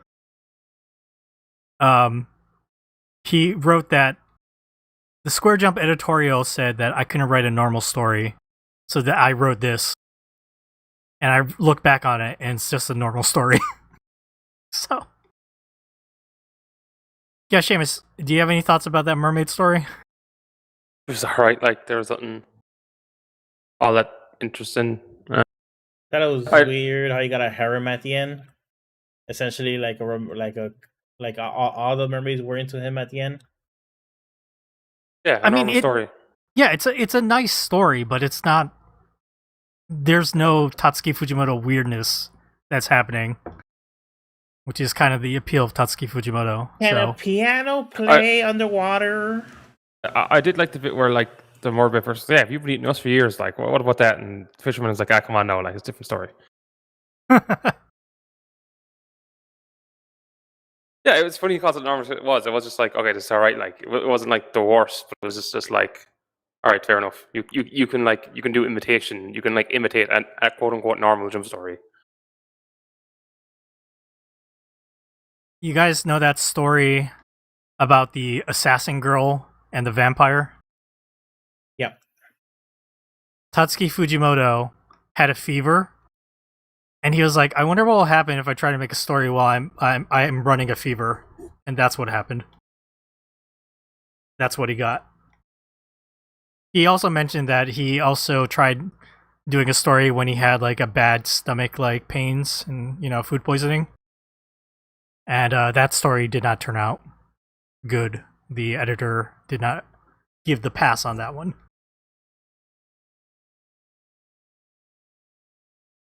He sounds like Brian Danielson being like, "Oh, the Kata match is great because my arm is broken for 10 minutes and I still have to wrestle." He's like, I wonder what kind of match I can make out of this when I'm like impaired, or manga story I can make out of this while I'm impaired. That story definitely reads like that. Like once I read that, I was like, that makes a lot of sense because there's a lot going on in that Hitman vampire story. Maybe a little too much. Sorry, you have any thoughts about that one, Shikaku? I kind of like that one. But yeah, I see what you're saying. That like the whole vampire aspect didn't really have to be in there. It was like two different stories. Two different ideas that they could have hung a manga around, but they crammed it in one. Yeah, it was okay.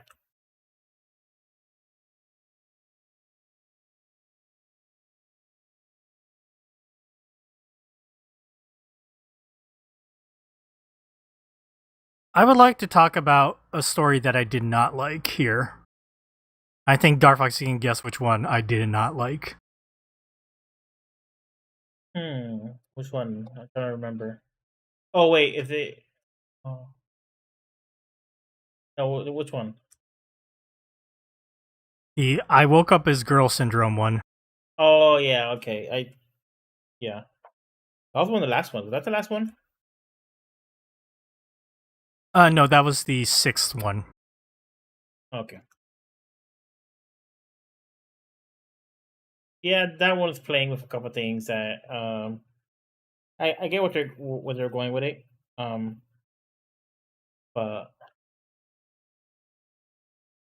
kind of whatever.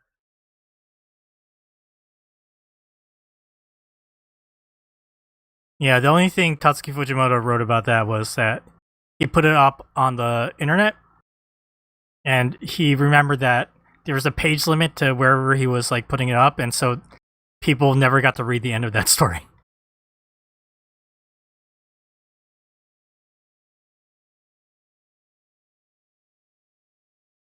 Random.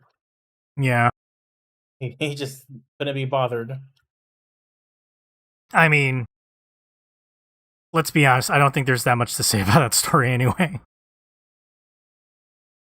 A guy wakes up as a woman, as a girl syndrome, and now he is like, he was a guy who was getting bullied at school, and now the bullies are like, let us have sex with you. He gets saved by his girlfriend's older brother, and wonders, I maybe my insides have turned into a girl too. It's a fucking mess. Whatever it's trying to say. So I'm not sure if I'm trying to say anything. Yeah.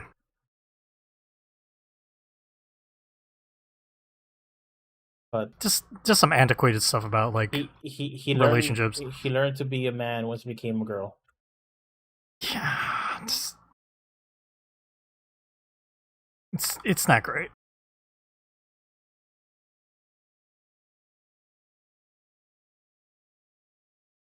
Let's talk about the sister manga. Is that what it's called? Sisters? Sisters, yeah.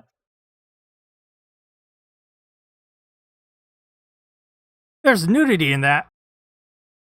Yeah, very prominent.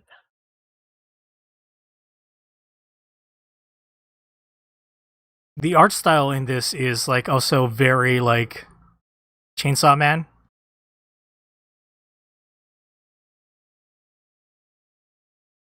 It's more like a simple story compared to like Look Back, but it is about like two like characters, and in this case they're sisters. In Look Back they were friends at school. Is that what it was? Schoolmates that became friends. Kind of personality wise they're this similar. Like the older sister here is a little bit more outgoing. The younger sister is more like a recluse, but like more talented.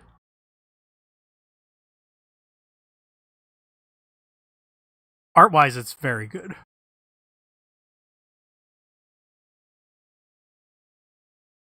What did you like the punchline, Dar, that first of all, this school has a weird fucking tradition where, what was it? You win the art contest, and like the painting gets put up at the entrance for an entire year. It's of nudity. Yeah, but aren't they an art school? Oh, is that what it is? Oh, okay, Yeah. that's why. Yeah, that's right. But it's funny, like the end of that story is the younger sister made a naked picture of the older sister, and like there's that great moment where all the family comes and they take a photo in front of it. Like, Yeah. I fucking love that page. It's so good. You can't put it up on the stream, Darfox, because YouTube nudity. No, I put up the final page up that kind of has the nudity covered up. Okay. Of the second painting. Yeah. It seems like the older sister is gonna get revenge by putting up a picture of like her younger sister, but in the end, she decides to show up her younger sister by putting a correct painting of her naked self. It's a nice, sweet story. It's definitely not like as sad as Look Back, but you can see like how this is a prototype for Look Back. Yeah, two young artists and the idea of one becoming better than the other, and the growth over time and the kind of relationship. Yeah. I think we touched on every story then. Yeah, we did. Anything else to add, Darfox, about all these one shots? I think you basically said it at the beginning though. About like looking at the growth of Tatsuki Fujimoto. It's kind of interesting. Yeah, I'd say it's all interesting, but it's only sometimes entertaining and good. So, a tepid recommendation for me. Yeah, in that sense, I think Seamus mentioned that if it had more of a like if they had these stories and then more of a write up from Tatsuki Fujimoto himself about like what he was thinking about when he was doing these, it would give more context to them and be more of an interesting read as well. But Tatsuki Fujimoto himself wrote, "That's a pain in the ass. I don't want to do that." So, yeah, Seamus, anything else to add about these little one shots here? No, not really. I'm just trying to think. Yeah, no, I kind of said I got to say them. I guess the besides talking about the one shots themselves, do you guys, Darfox, you mentioned you saw some themes and ideas that he kind of like sticks with or he works with, and you can see that through with his like actual published serialized series like Fire Punch and Chainsaw Man.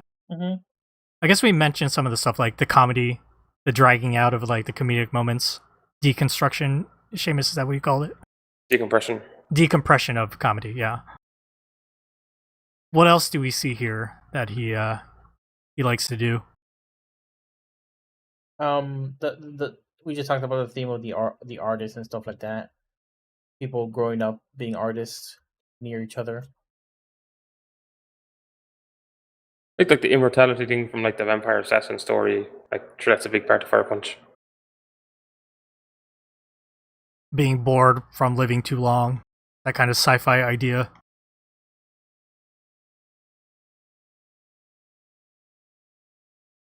And a lot of character designs like Nayuta, and a lot of the monsters look a lot like the Chainsaw Man demons. Oh, did you notice that in the first story? The clucking chickens? It starts with the alien, Yohei. But the aliens can transform, right? And at the end, when they find out that there's actually humans in the yard and Yohei tries to protect them, he transforms. His head turns into the same helmet shape from the guy in Fire Punch, the one that could grow iron spikes out of his body, and he was in his underwear. It's that same shape. Page like 18, 19, 20 of that first story.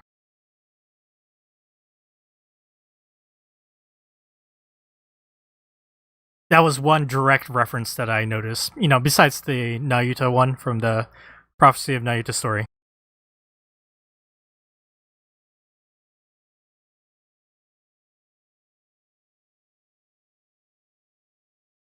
Besides that,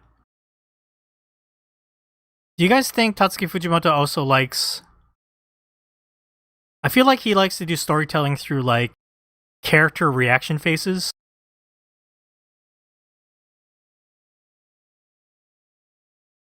What I'm saying is, someone is revealing, like, a secret or something, and then it shows a character reacting to that. Like a close-up of their face, of their expression. I feel like he likes doing that a lot. Yeah, that's true, actually. I know to see it.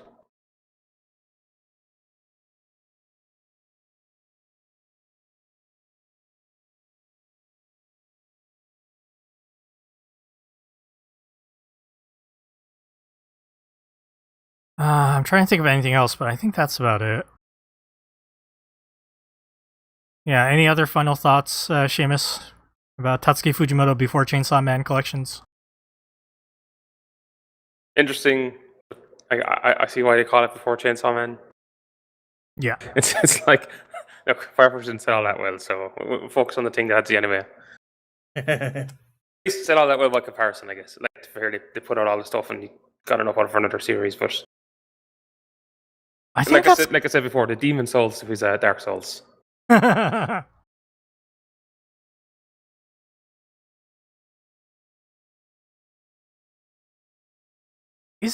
you think Fire Punch is the Demon Souls?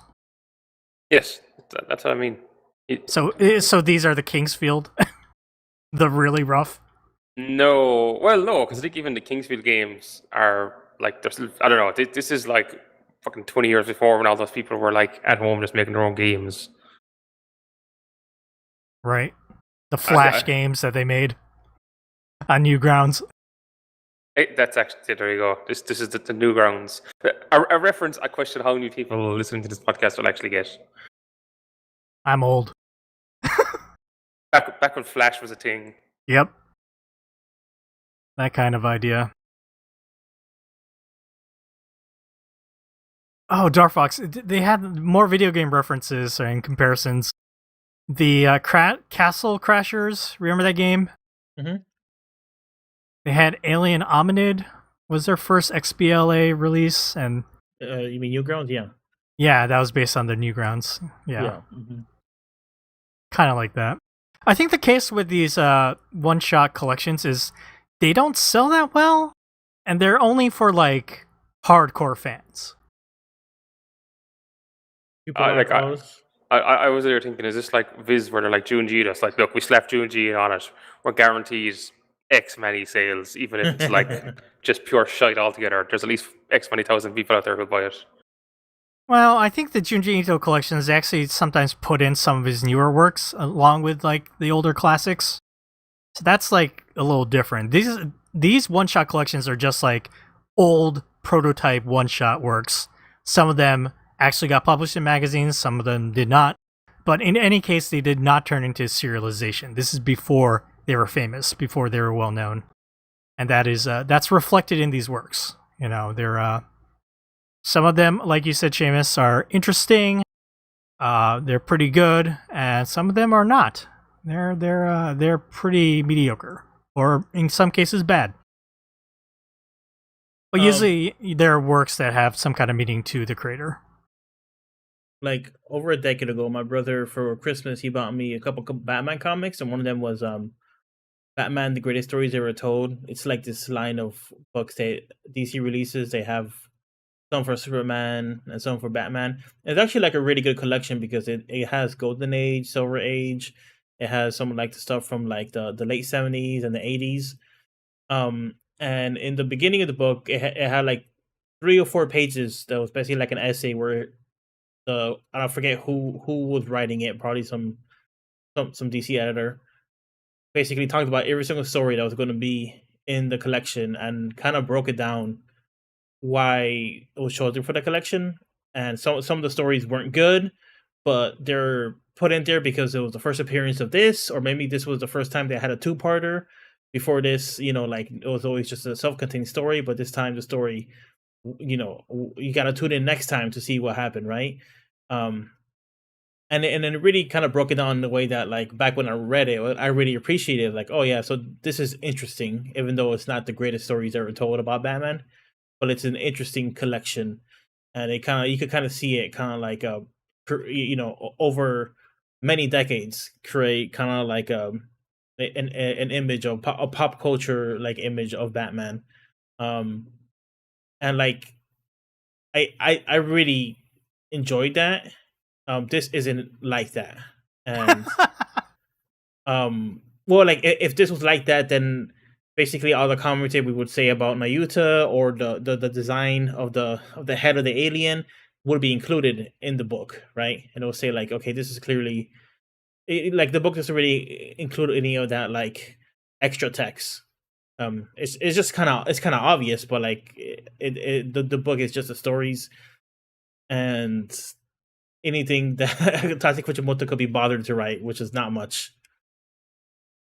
Yep. So it's not like a fantastic collection that could really kind of like academically you could really read and think about, and it's more just like interesting to see a young artist work through these things and sometimes make some pretty good stuff.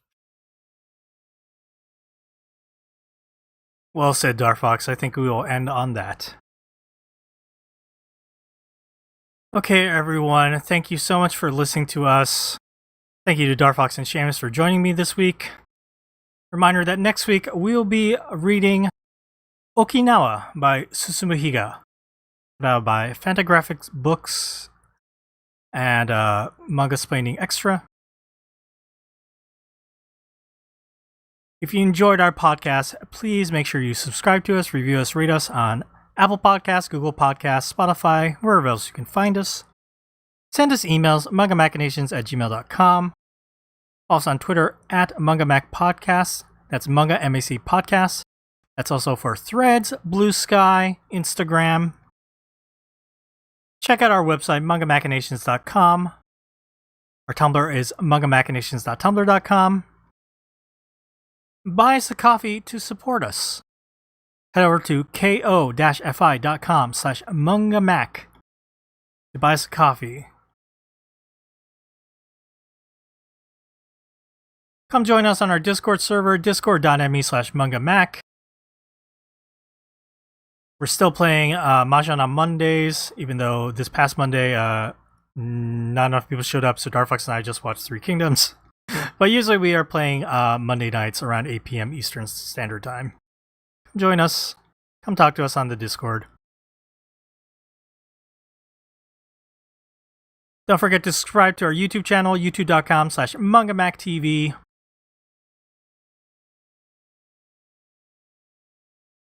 And you can follow my Twitter @Dakazoo, follow Darfox @Darfox8, and follow Seamus @Seamus2389. Seamus is spelled without an H. Alright, everyone, thank you so much for listening to us this week. Bye-bye.